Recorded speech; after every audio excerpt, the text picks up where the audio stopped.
Barkanku, ina so in nuna muku wani abu da zai iya canja duniya. Wannan shi ne maganin da kowa yake magana a kai, wanda zai iya zama maganin COVID-19 ƙwarai maganin, abin farin ciki ƙwarai. A yanzu haka ana game da aiki a kan magani 150 na COVID-19 daga China, UK, US. Kowa yana ƙoƙarin samun maganin COVID-19. Wasu suna fama, wasu suna faɗuwa, wasu suna nasara, kamar wannan daga China.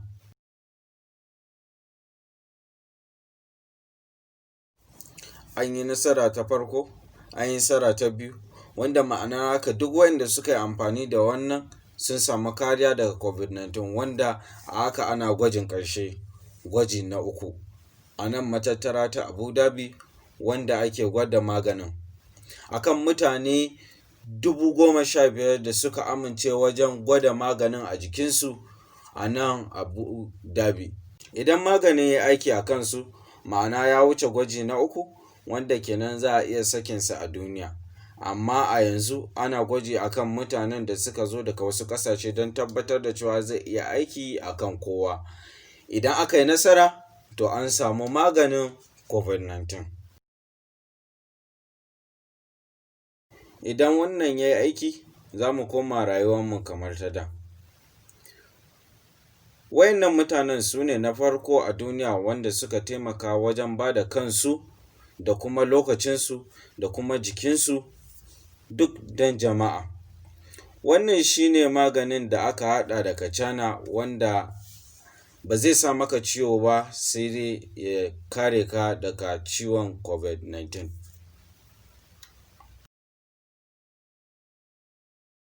Wannan shi ne wajen da aka ɗibi jinina, nan kuma inda aka ba ni magani.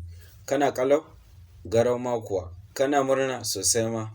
Ina murna zan koma gida. Yanzu ya kake ji? Daga wata huɗun da suka wuce zuwa yanzu ina murna sosai.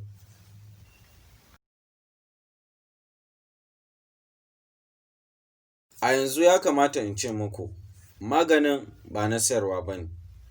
Har yanzu akwai sauran watanni da suka rage don tabbatar da kyawun maganin. Daga likitoci sun ce, ku fara farin ciki, saboda ana sa rai. Ku kalli waɗannan mutanen, ku gaya abokananku game da su. Idan suka yi nasara a gwaji na uku, to kowa zai fara farin ciki don za a yi nasara a kan COVID-19. Za mu koma gaisuwa da ta al'ada da zuwa tarurruka da zuwa sauran ƙasashe. Rayuwa za ta koma yadda muke so idan aka samu maganin COVID-19. Wannan shi ne minti ɗaya, sai mun haɗu gobe. Amma a yanzu waɗannan mutanen suna ɗauke da maganin COVID-19 na gwaji a jikinsu. Kowa ya sa rai, sai mun haɗu wani satin.